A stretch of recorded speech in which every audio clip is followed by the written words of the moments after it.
Hi guys, and welcome back to my cave. In particular, if you've just been watching the short video that we put together regarding installing a throttle sensor unit and cable. While the tank's off, again the video is about balancing, synchronizing the 4 carburetors on the XJR. It's a job I actually enjoy doing. It's a little bit of a pain to have to take the tank off sometimes, but they reckon you should balance or sync the carb every 4,000 miles, I think, is the suggested interval. In the video, I'll show you how to connect it, or where to connect to on the XJR carbs, and also we'll have a look at dampening down the needles on the gauges. In principle, all 4-cylinder bikes are pretty much the same. It sometimes alters the vacuum takeoff points. You maybe have to screw a brass rod in or whatever, but it's easy on the XJR because it's literally you pull a cap off or pull a vacuum pipe off and install the vacuum lands for the gauges. The principle is that you set up carbs 1 and 2, then carbs 3 and 4, then bring together 1 and 2 and 3 and 4. I've tried to get some close-ups of when we're actually working the screw, the adjustment screw for the carbs, but it's a really difficult position, so you don't know how well that one's going to work out, but you should be able to get an idea of what's going on from that. So let's get on with the video then. It's relatively short, I think it's about 5 minutes in total. Please make the comments that you want to after you've watched the video. Positive comments we obviously love, negative ones, well, not so much, depends what people say. If it's someone where it's people just trying to wind us up, we just laugh at people. It's just been a bit silly. But I hope it helps you out, guys, and well, see you soon, and bye for now. First thing we need to do is actually connect the gauges to the carbs. If you look at the smaller image in the bottom right hand corner, that's actually showing us the vacuum pipes connected to the vacuum points on carbs 1 and 2 on the bike. So let's start the bike. It has been previously started, so the engine's nice and warmed up. It'll be for around 10 minutes.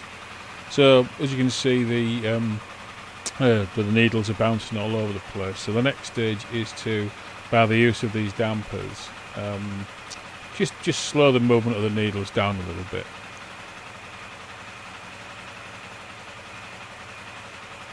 Again, number 1 cylinder first and number 1 carb first.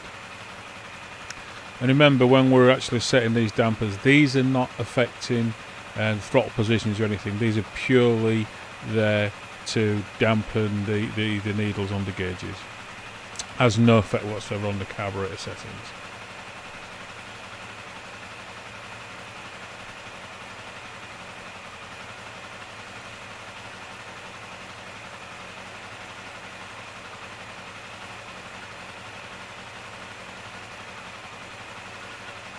So we're getting there.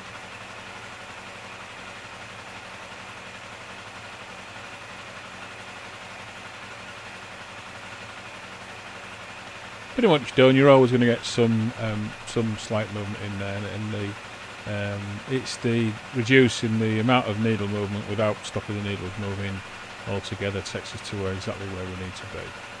You sometimes have to go back and just mess around a little bit. The first step is to synchronize or balance carbs 1 and 2. So as we kind of adjust that screw, you should see the 2 needles starting to sort of come together to correspond. And take a bit of time. You just need to take your time and work on these sometimes. But again, they're pretty close. Again, you're tending to looking for a range as opposed to an exact fixed part.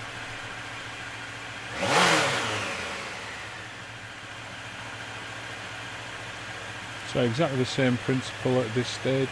But obviously we're doing carbs 3 and 4. So again, hopefully we'll start to pull these needles together on the gauges as we adjust.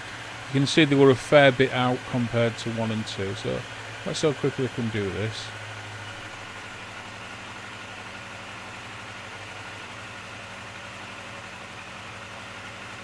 So they're pretty good again, as before. There's always going to be some range on there, so it's minimising the range. It's never going to be a totally exact position.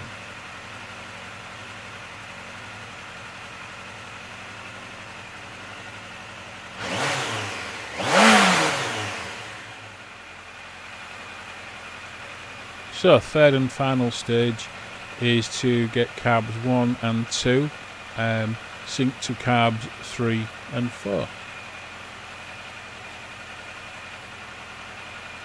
It's coming together pretty good.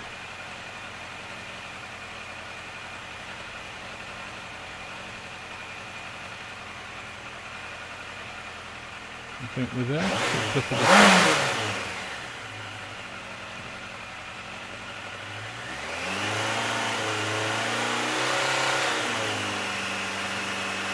and a little bit forward.